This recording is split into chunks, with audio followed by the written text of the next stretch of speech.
আজকে আমাদের আলোচ্য বিষয় মালাধর বসুর শ্রীকৃষ্ণ বিজয় কাব্যটি। এই শ্রীকৃষ্ণ বিজয় কাব্যের কাহিনী কিরূপ তা নিয়ে আমরা আলোচনা করব। মধ্যযুগের কাব্য রচনার ধারা অনুসরণ করে শ্রীকৃষ্ণ বিজয় কাব্যেরও কাহিনীর শুরুতেই রয়েছে দেবদেবীর বন্দনা। কবি প্রথমে রাধাকৃষ্ণ, বাসুদেব, নারায়ণ ও হরির প্রতি প্রণতি জ্ঞাপন করেছেন। শ্রী শ্রী রাধাকৃষ্ণায় নম নম, নম ভগবতে বাসুদেবায় নমঃ। প্রণমঃ নারায়ণ অনাদিনিধন, সৃষ্টি স্থিতি প্রলয়ে যাহার কারণ। একভাবে বন্দ হরি করি জোর হাত, বসুদেব সুত কৃষ্ণ মোর প্রাণনাথ। পরে একে একে ব্রহ্মা, মহেশ্বর বা শিব, গণেশ, লক্ষ্মী, সরস্বতী, ত্রিভুবনেশ্বরী প্রভৃতি দেবতার প্রতি তিনি শ্রদ্ধা জ্ঞাপন করেছেন। কাব্যের প্রারম্ভে দেবদেবীর প্রতি শ্রদ্ধা জ্ঞাপন অংশের পর কৃষ্ণের স্বরূপ ও মর্তভূমি লোকহিতে যুগে যুগে তার অবতারের কারণ উল্লেখ করে বলেছেন, গোসাইর জন্মকর্ম কে কহিতে পারে, লোকহিত কারণে যতেক অবতারে। ভাগবত কাব্যকথা প্রচারে কবি নিজের ব্রতী হওয়ার কারণ ব্যাখ্যা করেছেন। ভাগবত অর্থযত পয়ারের বাঁধিয়া, লোক নিস্তারিতে করি পাঁচালি রচিয়া। তারপর সূত্রাকারে সমগ্র কাহিনীর সার কথা ব্যক্ত করে কাহিনীর প্রারম্ভ অংশ বর্ণনার সমাপ্ত হয়েছে। কাব্যের এই প্রারম্ভ অংশের পর মূল কাহিনী। উগ্রসেনের পুত্র মহাবীর কংস পিতাকে সিংহাসনচ্যুত ও বন্দী করে নিজে মথুরার রাজপথে অধিষ্ঠিত হলেন। পিতাকে বন্দী করে সিংহাসন আরোহণ করলেও কংস ভগিনী দেবকীর প্রতি স্নেহপরায়ণ ছিলেন। রাজপথে অধিষ্ঠিত হওয়ার পর তিনি বসুদেবের সঙ্গে ভগিনী দেবকীর বিবাহ দেন। এই সময় দৈববাণী হয়, দেবকীর অষ্টম গর্ভজাত সন্তান কংসকে নিধন করবে। দৈববাণী শুনে ভীত কংস তৎক্ষণাৎ দেবকীকে হত্যা করতে উদ্ধত হলেন। বসুদেব দেবকীর গর্ভজাত সন্তানদের কংসের হাতে তুলে দেওয়ার প্রতিশ্রুতি দিয়ে দেবকীকে রক্ষা করেন। কংস অতঃপর দেবকীর প্রথম 6 সন্তানকে নারদের মন্ত্রণায় একসঙ্গে হত্যা করেন এবং বসুদেব দেবকীকে কারাগারে নিক্ষেপ করেন। ইতিমধ্যে দেবকী সপ্তমবার গর্ভবতী হন এবং দেবতার মায়ায় সেই গর্ভ রোহিণীর উদরে রোপিত হয়। রোহিণীর গর্ভে জন্ম হয় বলরামের। অতঃপর ভাদ্র মাসে কৃষ্ণাষ্টমী তিথিতে দেবকীর অষ্টম গর্ভে বিষ্ণুর অবতার শ্রীকৃষ্ণ মর্তভূমে জন্মগ্রহণ করেন। ভাদ্র মাসে কৃষ্ণপক্ষে অষ্টমী শুভতিথি, শুভক্ষণ শুভযোগ, রোহিণী নিশাপতি। কৃষ্ণের জন্মক্ষণে চতুর্দিক জয়ধ্বনিতে মুখরিত হয়। বসুদেব সদ্যজাতকে নিয়ে গোকুলে নন্দঘোষের গৃহে রেখে আসেন এবং নন্দঘোষের স্ত্রী যশোদার সদ্যজাত কন্যা সন্তানকে মথুরায় নিয়ে ফিরে আসেন। দেবকীর অষ্টম গর্ভের সংবাদ পেয়ে কংস দেবকীর নিকট উপস্থিত হয়ে সেই কন্যা সন্তানকে তার কোল থেকে ছিন্ন করে শিলায় আঘাত করেন। সদ্যজাত শিশুকন্যা অষ্টভুজা দেবী রূপে তখন কংসের এহেন নিষ্ঠুর অত্যাচারে তীব্র ভৎসনা করে বলেন, তোমাতে মারিতে হইল পুরুষ রতন, গোকুলে তো আছে সেই জন্মিল এখন। এরপর তিনি আকাশপথে স্বর্গে ফিরে যান। দেবীর এই সতর্ক বার্তায় ভীত সন্ত্রস্ত কংস শিশুকৃষ্ণকে হত্যার জন্য পুতনা রাক্ষসীকে প্রথমে গোকুলে প্রেরণ করেন। পুতনা রাক্ষসী কংসের আদেশ পেয়ে রূপসী রূপ ধারণ করে গোকুলে পৌঁছে নিজের বিষ স্তন পান করিয়ে কৃষ্ণকে হত্যার ষড়যন্ত্র করে। কিন্তু কৃষ্ণের দিব্য শক্তির কারণে তাকে বিষ স্তন পান করাতে গিয়ে জীবনী শক্তিহীত হয়ে ভূপতিত পুতনা একসময় মৃত্যুর কোলে ঢলে পড়ে। পুতনা বধের পর কবি শকট ভঞ্জন ঘটনায় শিশুকৃষ্ণের প্রবল পরাক্রমের পরিচয় তুলে ধরেছেন। একদা মা যশোদা ঘুমন্ত শিশুকৃষ্ণকে এক শকটের তলায় শুইয়ে গৃহস্থলীর কাজে মনোনিবেশ করেন। নিদ্রাভঙ্গ হয়ে কৃষ্ণ পদ ছুঁড়ে খেলা শুরু করে। সেই পদাঘাতে লৌহ শকট চূর্ণ বিচূর্ণ হয়ে যায়। কবি লিখেছেন, যতেক গোকুলে বইসে সবে পারল তরাসে, দেখিতে আইসে রড়ারড়ি, ভাঙিয়া শকট হরি ভূমে যায় গড়াগড়ি, মায়ে আসি পুত্র কইল কোলে। পুতনার মৃত্যু সংবাদে বিচলিত কংস অনুচর তৃণাবর্তকে কৃষ্ণ নিধনের জন্য পুনরায় প্রেরণ করেন। তৃণাবর্ত ঘূর্ণিরূপ ধারণ করে শিশু কৃষ্ণকে শূন্যে উত্তোলন করে। কৃষ্ণ এই সময় নিজ দেহের ভার বৃদ্ধি করলে তৃণাবর্ত তা বহন করতে ব্যর্থ হয়। কৃষ্ণ তখন তৃণাবর্তের গলদেশ ধরে শূন্য থেকে ভূতলে নিক্ষেপ করে তাকে হত্যা করেন। তথাই তো শ্রীহরি গলা চাপি ধরি, আকাশ হইতে পড়িয়া তার প্রাণ হরি। শিশু কৃষ্ণ এরপর একদিন মৃত্তিকা ভক্ষণ করলে বিব্রত যশোদা তার মুখ বেদান করে মাটি বের করতে গিয়ে মুখের ভেতর বিশ্বভুবন, স্বর্গ, মর্ত, পাতাল সব দর্শন করেন। মাটি নাহি তথা দেখে সকল ভুবন, স্বর্গমত্ত পাতাল যতেক দেবগণ। এভাবে কৃষ্ণের স্বরূপ বিষয়ে অবগত হয়ে মা যশোদা নিজের অভ্যস্ত কাজকর্মে ফিরে গেলে শিশুকৃষ্ণ বাল্যক্রীড়ায় সকলকে ব্যতিব্যস্ত করে তোলেন। অনেকের অভিযোগ পেয়ে ব্যতিব্যস্ত যশোদা কৃষ্ণকে বাগে রাখার জন্য রজ্জু দিয়ে বেঁধে রাখার চেষ্টা করেন, কিন্তু যশোদার সেই চেষ্টা বারবার ব্যর্থ হয়। শেষে কৃষ্ণ সদয় হয়ে নিজেকে উদুখলের সঙ্গে বেঁধে রাখার জন্য মাতাকে সাহায্য করেন।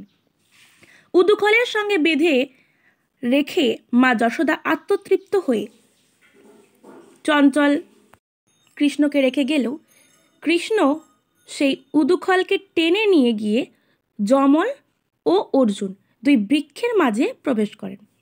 কৃষ্ণ অতঃপর উদুখলে হ্যাচকা টান দিলে বিরাট বৃক্ষ দুটি সশব্দে ভেঙে পড়ে। শাপগ্রস্ত দুই রাজপুত্র রাজকুমার যমল ও অর্জুন কৃষ্ণের এই স্পর্শে শাপমুক্ত হন। এইভাবে কৃষ্ণ নলকুবের নামক দুই দেবকুমারের শাপমুক্তি ঘটান। এরপর কিছুদিন অতিবাহিত হলো। গোকুলে নানা প্রতিকূল অবস্থার মধ্যে পড়তে হচ্ছে ভেবে গোপগণ গোকুল ত্যাগ করে বৃন্দাবনে বসতি স্থাপন করেন। বৃন্দাবনে বালক কৃষ্ণ গোপ জাতির বৃত্তিমতো গোচরণে নিজেকে রত করে রাখেন। কংস বৃন্দাবনে কৃষ্ণের গোচরণ ক্রিয়ার বিঘ্ন সৃষ্টির জন্য তখন একে একে 3 জন অসুরকে, বৎসাসুর, বকাসুর ও অজগর রূপী অঘাসুরকে পাঠালেন। কৃষ্ণ একে একে 3 জন অসুরকেই বধ করলেন। কৃষ্ণের এই অসুরবধের পর ব্রহ্মা একদিন কৌতূহলবশত গোপগণের গোচারণের গোবৎস হরণ করে নিলেন। গোবৎস হারিয়ে বিপদগ্রস্ত গোপগণ কৃষ্ণের শরণাপন্ন হলেন। কৃষ্ণ ব্রহ্মার মায়া বুঝতে পেরে পুনরায় গোবৎস সৃজন করে গোপদের রক্ষা করলেন। তারপর সেই গোবৎসদের নিয়ে গৃহে ফেরার পথে তালবনে ধেনুকাসুরকে বধ করে সঙ্গীদের নিয়ে তাল ভক্ষণ করে গৃহে ফিরে এলেন। এরপর দেখা যায় কালীদহে জলে তখন ভয়ঙ্কর বিষাক্ত কালীয় নাগ বাস করতে শুরু করে। কালীয় নাগের বিষে কালীদহের জল বিষাক্ত হয়ে ওঠে। সেই বিষাক্ত জল পান করে বহু শিশু ও গোবৎসের প্রাণহানি ঘটে। কৃষ্ণ সেই সংবাদ জেনে কালীয় নাগ দমনের জন্য কালীদহে উপস্থিত হয়ে জলের মধ্যে নিমজ্জিত হন। মা যশোদা কৃষ্ণের এই কালীয় নাগ দমনের সংবাদ লোকমুখে শুনে দ্রুত কালীদহে ছুটে এসে পুত্রের দর্শন না পেয়ে কান্নায় ভেঙে পড়েন। কৃষ্ণ অতঃপর কালীয় নাগ দমন করে তার মস্তকে নৃত্য করতে করতে জলের উপরে উঠে এসে সকলকে দেখা দিলে সকলের মধ্যে আনন্দের বন্যা বয়ে যায়। কালীয় নাগ দমনের পর একদা বৃন্দাবনে দেখা যায় দাবানল। বৃন্দাবনবাসী দাবানলের লেলিহান রূপে ত্রস্ত হয়ে কৃষ্ণের কাছে শরণাপন্ন হন। বৃন্দাবনবাসীর কাকুতিতে সাড়া দিয়ে কৃষ্ণ সেই দাবাগ্নি পান করে সকলকে রক্ষা করেন।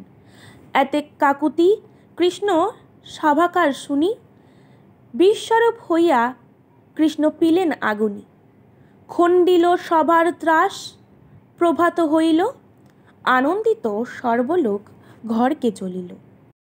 প্রকৃতি শান্ত হয়, বৃন্দাবনে স্বস্তি ফিরে আসে। বৃন্দাবনের কন্যাগণ চণ্ডীব্রত উদযাপনের কারণে যমুনা নদীর তীরে বস্ত্রালঙ্কার রেখে অবগাহনে নামলে কৃষ্ণ সেই অবসরে তাদের বস্ত্রালঙ্কার সরিয়ে রাখেন। কন্যাগণ তা জানতে পেরে করজোড়ে মিনতি করে কৃষ্ণের কাছে তা ফেরত চান। কৃষ্ণ তাদের মিনতি মতো বস্ত্রালঙ্কার ফিরিয়ে দেন। যাজ্ঞিক ব্রাহ্মণের নারীগণ কৃষ্ণ ও তার সখাগণকে পরম যত্নে আপ্যায়ন করেন। ইতিমধ্যে দেশে প্রচণ্ড খরার সৃষ্টি হয়। বৃন্দাবনবাসী গোপগণ বৃষ্টি কামনার জন্য ইন্দ্র পূজার প্রস্তুতি শুরু করলে কৃষ্ণ তাদের না করেন। তিনি গোপগণকে ইন্দ্রের পরিবর্তে গিরি গোবর্ধনের পুজো করতে নির্দেশ দিলেন। দেবরাজ ইন্দ্র এতে রুষ্ট হয়ে বৃন্দাবনে প্রবল ঝড় বৃষ্টির মাধ্যমে প্রলয় সৃষ্টি করলেন। কৃষ্ণ তখন একটি মাত্র অঙ্গুলির ডগায় গোবর্ধনগিরি উত্তোলন করেন। বৃন্দাবনবাসীর মাথায় ছত্ররূপে ধারণ করে তাদের রক্ষা করেন। কৃষ্ণের কৃপায় বৃন্দাবনে পুনরায় শান্তি ফিরে আসে। কৃষ্ণের প্রসাদে লোকে বৈশে বৃন্দাবনে রোগ শোক ভয় দুঃখ কিছুই না জানে। একদিন নন্দঘোষ যমুনায় অবগাহন করতে গেলে বরুণ দেবতা তাকে অপহরণ করে। কৃষ্ণ বরুণের পুরীতে প্রবেশ করে পিতা নন্দঘোষকে উদ্ধার করে আনেন। বর্ষাকাল শেষ হয়, শরৎকাল আসে। শরৎ পূর্ণিমায় বৃন্দাবনের অপূর্ব প্রাকৃতিক পরিবেশে কৃষ্ণ বৃন্দাবনের কিশলয় বৃক্ষের তলে রাসলীলা করার অভিপ্রায়ে বংশীতে সুমধুর ধ্বনি ক্ষেপণ করেন। কৃষ্ণের অনঙ্গবর্ধক সেই মুরলীধ্বনি শ্রবণ করে বৃন্দাবনের গোপীগণ গৃহ পরিজন সংসার সব কিছু পরিত্যাগ করে কৃষ্ণের সঙ্গে রাসলীলা করার জন্য সেই কিশলয় বৃক্ষতলে উপস্থিত হলেন। কৃষ্ণ গোপীগণের সঙ্গে রাসলীলা সম্পন্ন করলেন। গোপ নারীদের কাত্যায়নী ব্রত উদযাপনের সময় কৃষ্ণের পদাঘাতে গন্ধর্ব অধিপতি সুদর্শন শাপমুক্ত হলেন। কৃষ্ণ এরপর শঙ্খচূড় দৈত্যকে বধ করলেন। বৃন্দাবনে কৃষ্ণের বীরত্বের কাহিনী চারিদিকে লোকমুখে ছড়িয়ে পড়ে। চিন্তাগ্রস্ত কংস কৃষ্ণকে বধ করবার জন্য অরিষ্টাসুরকে প্রেরণ করলেন। বৃন্দাবনে বৃষরূপধারী অরিষ্টাসুরের অত্যাচারে গোপগণ সন্ত্রস্ত হয়ে পড়লে কৃষ্ণ সেই বৃষরূপধারী অরিষ্টাসুরকে ভূমিতে আছাড় এনে হত্যা করেন। কংস এরপর পাঠালেন অশ্বরূপী কেশী দানবকে। কেশী বৃন্দাবনে এসে গোপগণের গোবধ করে মাংসভক্ষণে প্রবৃত্ত হল। কৃষ্ণ কেশী দৈত্যের মুখের মধ্যে নিজের বিশাল বাহু প্রবেশ করিয়ে শ্বাসরোধ করে তাকে হত্যা করেন। কংস অতঃপর কৃষ্ণকে নিধনের জন্য ময়দানবের পুত্র বোমাসুরকে পাঠালেন। বোমাসুর পর্বতের সানুদেশে ক্রীড়ারত গোপ বালকদের অপহরণ করে গুহায় আটকে রাখতে শুরু করল। গোপগণের মুখে কৃষ্ণ তা জানতে পেরে বোমাসুরকে হত্যা করলেন। এভাবেই বীর কৃষ্ণ যখন একের পর এক শত্রু নিধন করে বৃন্দাবনবাসীকে রক্ষা করে চলেছেন, ঠিক সেই সময় বৃন্দাবনে উপস্থিত হলেন অক্রূর। তিনি কৃষ্ণকে কংস নিধনের জন্য মথুরায় নিয়ে গেলেন। বৃন্দাবনবাসী হাহাকার ও চোখের জলে কৃষ্ণকে বিদায় জানালেন। রামকৃষ্ণ লইয়া অক্রূর চড়ি নিজ রথে, রহিয়া যুবতী সব কান্দে সেই পথে। জগতের নাথ কৃষ্ণ আছিলা এথাই, সভাকর প্রাণ হরি লইয়া যায় সে কানহাই। কৃষ্ণ অক্রূরের সঙ্গে মথুরায় পৌঁছালেন। মথুরায় পৌঁছে কৃষ্ণ প্রথমেই দুষ্ট রজককে বধ করলেন। কৃষ্ণের স্পর্শে কুবজা রমণী অপূর্ব রূপসী নারীতে পরিণত হলেন। কৃষ্ণ কংসের যজ্ঞশালায় প্রবেশ করে ধনুর্ভঙ্গ করলেন। দূত সেই খবর কংসকে পৌঁছে দিলেন। কংসের নির্দেশ পেয়ে মাহুত কুবলয় হস্তি নিয়ে কৃষ্ণ বলরামকে পদদলিত করে হত্যার জন্য এগিয়ে গেল। কৃষ্ণ প্রবল পরাক্রমে মাহুত সহ কুবলয় হস্তিকে বধ করলেন। কৃষ্ণ বলরাম মুষ্টিযুদ্ধে কংসের পীড়িত দুই অসুর ভ্রাতা চাণুক ও মুষ্টিককে হত্যা করলেন। অগত্যা বিপদে পড়ে কংস বহুমল্লকে সঙ্গে নিয়ে কৃষ্ণের সামনে যুদ্ধ করবার জন্য উপস্থিত হলেন। কৃষ্ণ একে একে মল্লবধ করে মহাপরাক্রমশালী কংসের সঙ্গে বীর বিক্রমে যুদ্ধ করে তাকেও পরাজিত করে হত্যা করলেন। মঞ্চ হইতে পড়িল রাজা ভূমের ওপরে, বুকের ওপর তার বসি গদা ধরে। সংসারের ভর হইল সকল শরীরে, সেই ভরে মরিল রাজা দুষ্ট কংসাসুরে। যুদ্ধে কংস নিহত হলে কৃষ্ণ উগ্রসেনকে পুনরায় মথুরার রাজপথে অভিষিক্ত করলেন। অবন্তিপুরীতে শান্তিপনির অপহৃত পুত্রকে কৃষ্ণ ফিরিয়ে আনলেন। কৃষ্ণের আদেশে অক্রূর বৃন্দাবনে গিয়ে নন্দঘোষ, যশোদা, গোপগণ সকলকে সান্ত্বনা দিয়ে মথুরায় ফিরিয়ে দিলেন। কৃষ্ণ মথুরায় কুব্জা রমণীর কামনা পূর্ণ করলেন। এদিকে জরাসন্ধ জামাতা কংসের হত্যার প্রতিশোধ গ্রহণ করার জন্য মথুরা আক্রমণ করলেন। ভয়ঙ্কর যুদ্ধ হলো, জরাসন্ধ পরাজিত হলেন। কিন্তু জরাসন্ধ কৃষ্ণের অবদ্ধ হওয়ায় বাধ্য হয়ে কৃষ্ণ ও বলরাম সমুদ্র গর্ভে আত্মগোপন করেন। তারপর সমুদ্র ও বিশ্বকর্মার সহায়তায় কৃষ্ণ সেখানে এক সুশোভিত পুরী নির্মাণ করলেন, যার নাম দেন দ্বারকা। দ্বারকা পুরী নির্মিত হলে মথুরা নগরের বহু লোক সেখানে বসবাসের জন্য উপস্থিত হন। ক্রমেই দ্বারকা নগরী কোলাহল মুখর হয়ে ওঠে। কবি লিখেছেন, চিত্র বিচিত্র হইল দেখিতে নগর, দ্বারকা বলিয়া নাম থুইল গদাধর। মথুরা নগরে যত লোকজন ছিল, ধনজন সনের লোক দ্বারকা চলিল। কৃষ্ণের সঙ্গে এরপর কালযবনের যুদ্ধ হলো। কৃষ্ণ কৌশলে মুচুকুন্দকে দিয়ে কালযবনকে হত্যা করালেন। রেবত কন্যা রেবতীর সঙ্গে বলরামের বিবাহ সম্পন্ন হলো। কৃষ্ণ বিদর্ভরাজ ভীষ্মকের কন্যা রুক্মিণীর কাতর প্রার্থনার মতো তাকে হরণ করে নিয়ে গিয়ে বিবাহ করলেন। রুক্মিণীর গর্ভে কামদেবের জন্ম হলো। কামদেব মহাদেবের শাপগ্রস্ত দেব সন্তান।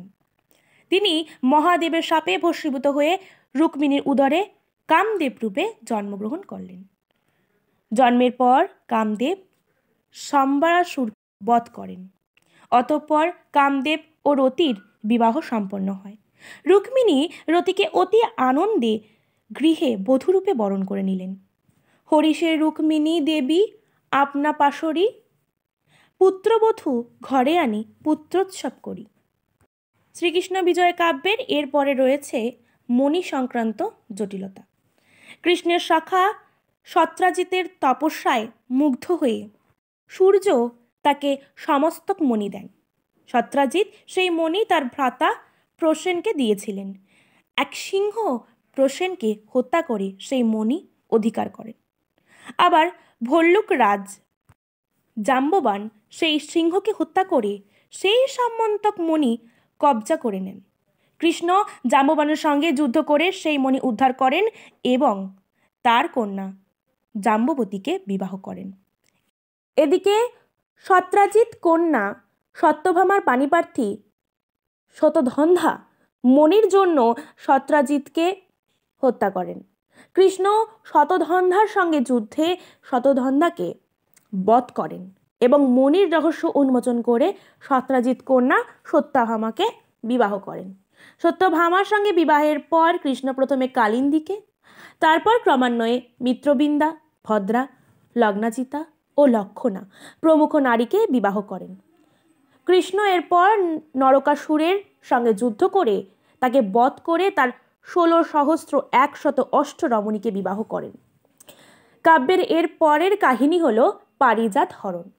কোনো এক সময় কৃষ্ণ ও রুক্মিণীর সঙ্গে নারদের সাক্ষাৎ হলে নারদ তাদের মনুষ্য দুর্লভ পারিজাত মালা উপহার দেন।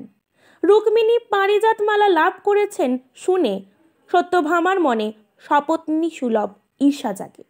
অভিমানিনী সত্যভামার মনোভঞ্জনের জন্য কৃষ্ণ তাকে সম্পূর্ণ পারিজাত বৃক্ষ স্বর্গ থেকে এনে দেওয়ার প্রতিশ্রুতি দেন। কৃষ্ণ নারদের মাধ্যমে সুরপতি ইন্দ্রের কাছে স্বর্গ থেকে পারিজাত বৃক্ষ প্রেরণের বার্তা দেন। ইন্দ্র কৃষ্ণের এই বার্তায় সাড়া না দিলে কৃষ্ণ ইন্দ্রের বিরুদ্ধে যুদ্ধ করেন। ইন্দ্র পরাজিত হন। এবং কৃষ্ণ তার অভিপ্রেত পারিজাত বৃক্ষ দ্বারকায় আনয়ন করেন। এই সময় শোণিতপুরের রাজা বাণ শিবের বরে বলীয়ান ও ক্ষমতাশালী হয়ে ওঠেন। কৃষ্ণের পুত্র প্রদ্যুম্নের সন্তান তথা পৌত্র অনিরুদ্ধের সঙ্গে বাণ কন্যার উষার প্রণয় সম্পর্ক স্থাপিত হয়। বাণ রাজা তা জানতে পেরে ক্রুদ্ধ হয়ে অনিরুদ্ধর সঙ্গে যুদ্ধ করে তাকে বন্দী করেন। কৃষ্ণ বন্দী অনিরুদ্ধকে মুক্তির কারণে বাণ রাজার বিরুদ্ধে যুদ্ধযাত্রা করেন। কৃষ্ণের সঙ্গে বাণ রাজার ভয়াবহ যুদ্ধ হয়। কৃষ্ণ যুদ্ধক্ষেত্রে তার সুদর্শন চক্রের দ্বারা বাণ রাজার বাহু কর্তন করেন। চক্র দিয়া বাণের বাহু কাটিল শ্রীপতি। আহত বাণ রাজা শিবের কোলে লুটিয়ে পড়লেন। শিবের পরামর্শে বাণ রাজা কৃষ্ণের কাছে আত্মসমর্পণ করলে কৃষ্ণ বাণ রাজার পূর্বরূপ ফিরিয়ে দেন। বাণ রাজা নিজ গৃহে শিবের সঙ্গে কৃষ্ণকেও আপ্যায়ন করেন। হাসিয়াত গোবিন্দাই পরশন করে, চারি বাহু শনে হইল পরম সুন্দরে। তবে বাণ নরপতি প্রণাম করিয়া, ঘরেকে আনিল কৃষ্ণ মহাদেব লইয়া। কৃষ্ণ এরপর দ্বারকায় ফিরে আসেন। কৃষ্ণ দ্বারকায় ফিরে সকলের সঙ্গে বিহার করতে এক সময় পরিত্যক্ত এক কূপের মধ্যে অভিশপ্ত ক্রিকলাস রূপী নৃগরাজাকে দেখতে পান। নৃগরাজাকে দেখে কৃষ্ণ কৃপা করেন, রাজা শাপমুক্ত হন। অন্যদিকে কৃষ্ণপুত্র শাম্ব স্বয়ম্বর সভায় দুর্যোধন কন্যা লক্ষণাকে হরণ করতে গিয়ে কৌরবদের দ্বারা বন্দী হন। বলরাম তা জানতে পেরে ক্রুদ্ধ হয়ে হস্তিনাপুরের বিরুদ্ধে অভিযান শুরু করলে বলরামের বিক্রমের কাছে হার মেনে দুর্যোধন শাম্বের সঙ্গে নিজ কন্যা লক্ষণার বিবাহ দেন। লক্ষণার বিয়া দিল বলাই বচনে। ইতিমধ্যে জরাসন্ধ আবার মাথাচাড়া দিয়ে ওঠে কৃষ্ণের অনুগত অন্যান্য রাজাদের বন্দী করেন। কৃষ্ণ তাকে বধ করার জন্য উদ্যোগী হন। তিনি কৌশলে পাণ্ডব ভীমকে দিয়ে জরাসন্ধকে বধ করান। জরাসন্ধ বধের পর যুধিষ্ঠির রাজস্ব যজ্ঞের আয়োজন করেন। এই যজ্ঞে যুধিষ্ঠির নরপতিগণের মধ্যে যিনি শ্রেষ্ঠ অর্থাৎ কৃষ্ণকে প্রথমে সম্বর্ধনা জানানোর অঙ্গীকার করলে শিশুপাল তা অমান্য করেন। তিনি সভা মধ্যে সকলের সামনে কৃষ্ণকে কটু ভাষায় বিদ্ধ করেন। কৃষ্ণ শিশুপালকে হত্যা করলেন। এই সময় শাল্ব নামক এক অসুর বলশায়ী হয়ে উঠলে কৃষ্ণ তারও খর্ব করে তাকে হত্যা করেন। বজ্রনাভ নামক এক দৈত্য ইন্দ্রের পুরী আক্রমণ করে ইন্দ্রকে ব্যতিব্যস্ত করে তুললে কৃষ্ণ সেই সংবাদ জেনে প্রদ্যুম্নকে বজ্রনাভের বিরুদ্ধে যুদ্ধের জন্য প্রেরণ করে। প্রদ্যুম্নের হাতে বজ্রনাভের বিনাশ ঘটে। সুদামা নামক এক ব্রাহ্মণ কৃষ্ণের বাল্যবন্ধু ছিলেন। তিনি মহারাজ কৃষ্ণের সঙ্গে সামান্য খুদ নিয়ে দেখা করতে আসেন। কৃষ্ণ সুদামার দারিদ্র্যের পরিচয় পেয়ে তার দারিদ্র্য দূর করেন। সূর্যগ্রহণ উপলক্ষে স্নানের কারণে নন্দঘোষ ও যশোদা প্রভাস তীর্থে উপস্থিত হলে সেখানে তাদের সঙ্গে পুত্র কৃষ্ণের সাক্ষাৎ হয়। কবি এরপর ভৃগুমণির প্রসঙ্গ বর্ণনা করেন। একদা ভৃগুমণি ব্রহ্মা বিষ্ণু মহেশ্বরের মধ্যে গুণপনায় কে শ্রেষ্ঠ তা জানার জন্য আগ্রহী হয়ে ওঠেন। তিনি প্রথমে এ কারণে উপস্থিত হন মহেশ্বরের কাছে। তার মনোবাসনা ও কটু কথায় মহেশ্বর ক্রোধ প্রকাশ করেন। ভৃগু ব্রহ্মার কাছে গেলে তিনিও অনুরূপ মনোভাব পোষণ করে ভৃগুমুনিকে তাড়া করেন। ভৃগু শেষে পৌঁছান কৃষ্ণের কাছে। কৃষ্ণ তখন শয়ান ছিলেন। ভৃগুমুনি সেই সুযোগে তার বক্ষে পদস্থাপন করেন। কৃষ্ণের নিদ্রাভঙ্গ হয়। কৃষ্ণ সম্মাননীয় কথা ভৃগুমুনির পদসেবা করে তাকে সাদরে আপ্যায়ন করেন। কৃষ্ণের এই মহত্বের কথা লোকমুখে প্রচার লাভ হয়। সকলে কৃষ্ণের প্রশংসায় মুখর হয়ে ওঠেন। কৃষ্ণ ইত্যবসরে কৌশল করে বৃকাসুরকে নিধন করেন। দ্বারকাবাসী জনৈক ব্রাহ্মণের পুত্রগণের পুনর্জীবন প্রদান করেন। কংসের হাতে নিহত নিজ ভ্রাতা তথা দেবকীর 6 পুত্রকে পাতালে বলির অধিকার থেকে মুক্ত হয়ে দ্বারকায় নিয়ে আসেন। কৃষ্ণের স্পর্শে তারা অভিশাপ মুক্ত হয়ে স্বর্গালোকে ঠাঁই পান। এই সময় অর্জুন বলরাম ভগ্নী সুভদ্রাকে হরণ করলে ক্রুদ্ধ বলরাম তার পশ্চাদ্ধাবন করেন। কৃষ্ণ ও যুধিষ্ঠির মধ্যস্থতা করে বলরামকে শান্ত করেন এবং অর্জুনের সঙ্গে সুভদ্রা বিবাহ দেন। কাব্যে এরপর বর্ণিত হয়েছে অজামিল উপাখ্যান। অজামিল ছিলেন কান্যকুব্জের সদাচারী ব্রাহ্মণ। তিনি সর্বদা শাস্ত্রপাঠ, পূজার্চনা, অতিথি ও গুরুজন সেবায় নিজেকে ব্যাপৃত রাখতেন। তার কনিষ্ঠ পুত্রের নাম নারায়ণ।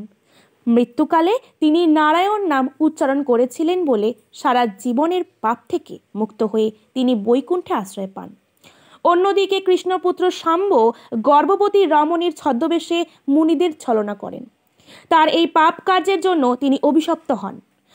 ঋষি দুর্বাসা তাকে বংশনাশের অভিশাপ দেন। ঋষি দুর্বাসার অভিশাপের কারণে পারস্পরিক হানাহানিতে যদুবংশ বিনাশপ্রাপ্ত হয়।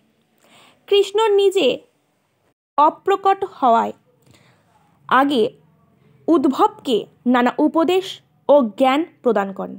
উদ্ভবের কাছে কর্মযোগ ও ভগবত বিভূতি বর্ণনা করেন এবং উদ্ভবকে বিশ্বরূপ দর্শন করান। তারপর তার কাছে চতুর্বর্ণ ও চতুরাশ্রমের স্বরূপ ব্যাখ্যা করেন। ধরাধামে কাল পূর্ণ হয়ে গেলে বলরাম যোগের মাধ্যমে তনুত্যাগ করেন। ব্যাধের স্বরাঘাতে কৃষ্ণেরও মৃত্যু হয়। আপনার তনু গোসাই তেজিলা তখনে, জ্যোতির্ময় ব্রহ্মে প্রবেশিলা নারায়ণে। কৃষ্ণের মৃত্যুর পর দ্বারকাপুরী সমুদ্রে জলোচ্ছ্বাসে নিমজ্জিত হয়। দৈত্যের স্পর্শে কৃষ্ণের রমণীগণ পাষাণে পরিণত হন। কৃষ্ণের অবর্তমানে দৈত্যদের সামনে অর্জুনের ব্যর্থতা প্রকাশিত হয়। হতাশ অর্জুন ব্যাসদেবের আশ্রমে উপস্থিত হয়ে তার নিকট নিজ মনের কথা ব্যক্ত করেন। ব্যাসদেব হতাশ অর্জুনকে উৎসাহ যোগানোর জন্য কৃষ্ণের কাছে নিজেকে সর্বতোভাবে সমর্পণ করার উপদেশ দেন। না করো বিষাদ তুমি দুঃখ পরিহার, তাহাকে সপিয়া মন আপনা উদ্ধার। তারপর কলিকালের ফলাফল তার নিকট তুলে ধরেন। কবি মালাধর বসু এরপর কৃষ্ণ মাহাত্ম্য জ্ঞাপন এই কাব্যের ভক্ত সমাজে বহু প্রচারের অনুরোধ জানিয়ে কাহিনীটি সমাপ্ত করেন।